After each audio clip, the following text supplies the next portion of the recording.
नमस्कार। Last lecture में मैंने आपको शब्द भेद के ऊपर एक सराव प्रश्न पत्र दिया है और वह शब्द भेद पर आधारित था।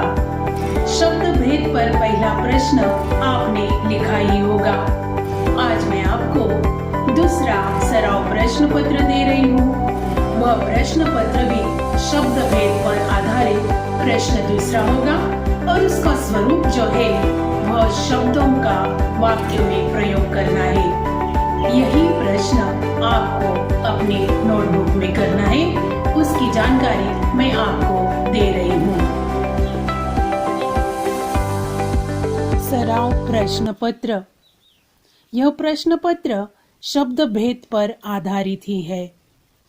शब्द भेद का दूसरा प्रश्न रहता है, निम्नलिखित शब्दों का वाक्य में प्रयोग कीजिए।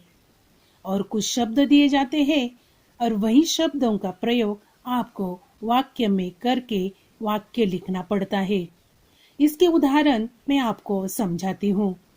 पहला उदाहरण हम देखेंगे शिथिल, दूसरा उदाहरण अस्ताचल।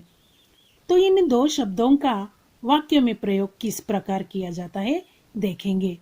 उत्तर देखो, गर्मी के कारण शरीर शिथिल पड़ गया था। दूसरा, सूर्य भगवान अस्ताचल की ओर बढ़ रहे थे। यानी ये दो शब्दों का मैंने आपको वाक्यों में प्रयोग करके समझाया है। ऐसे ही कुछ शब्द मैं आपको वाक्य बनाने के लिए दे रही हूँ, जिससे आपका सराव हो जाएगा, आपकी प्रैक्टिस हो जाएगी और आपके पास इन शब्दों का वाक्यों का संचय होगा। तो लिखते समय ध्यान से लिखना है। शब्दों का पठन मैं कर रही हूँ, जो कि आपको वाक्य में डालकर लिखना है।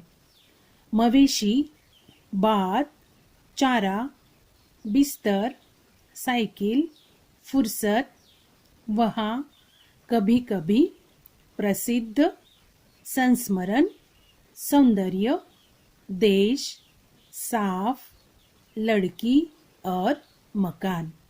तो ये 15 शब्द मैंने आपको दिए हैं, जिनके आपको वाक्यों में प्रयोग करके लिखना है। विद्यार्थियों, शब्द भेद पर आधारित प्रश्न दूसरा यानी शब्दों का वाक्य में प्रयोग करना, यह प्रश्न मैंने आपको उदाहरण के साथ समझाया है।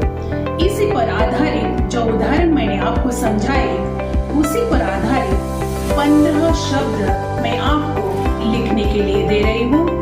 इन शब्दों का वाक्य में प्रयोग करके वाक्य अपने बुक में आपको लिखना है। तो इस प्रकार यह वाक्य में प्रयोग करना प्रश्न आपके लिए 1 अंक का होगा। यह प्रश्न मैं आपको जिस प्रकार दे रही हूँ उसका लेखन ध्यान से आपको करना है। विद्यार्थियों, पढ़ाई करते रहो, घर पर रहो, सुरक्षित रहो। धन्यवाद।